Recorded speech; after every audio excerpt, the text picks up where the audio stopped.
So finally, we come up with some conclusional remarks about the benchmark approach. So we basically consider the benchmark approach for long-term investments, showing good excess returns that are not possible under the theory of risk-neutral pricing. This also applies if we consider more generally the benchmark risk minimization strategies for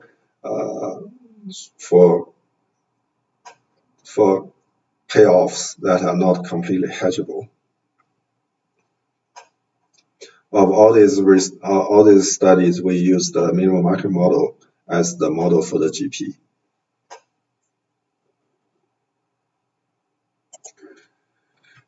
However, some empirical studies show that the minimum market model does not really fit the realized empirical data. Here we have some histograms for risk factors extracted out of the empirical data, the discounted S&P 500 data.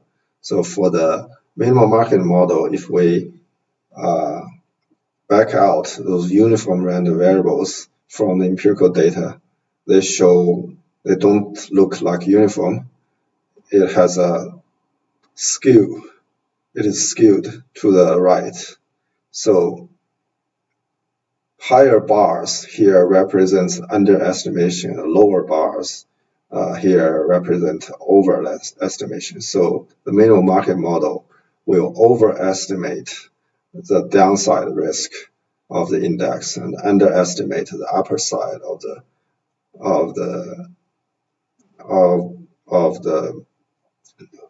the index, which is more or less conservative. That's good for investment.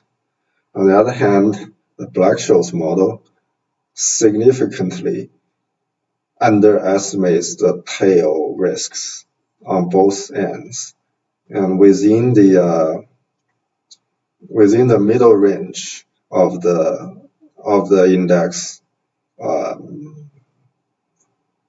it is also not very well represented. It is a little underestimate tail risks, and especially the very far away tails. So Black-Scholes model significantly underestimates distributions of the return of the index in both directions. But if we put some numerical tests, for example, the Kolmogorov-Smirnov test statistics, both models show significantly better results and are overwhelmingly rejected. But still, the Black-Scholes model is far worse than the minimum market model.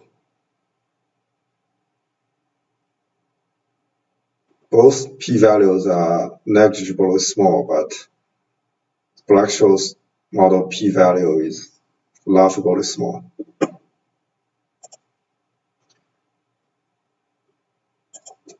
So the future work will consist of developing more realistic models for the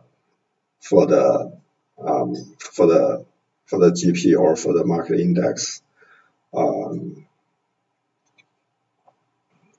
And the benchmark approach allows a broader range of models to be considered, and thus there's more chance of finding simple, practical, realistic models that complies with some of the common wisdoms in the investment community than those stipulated by the risk-neutral pricing framework.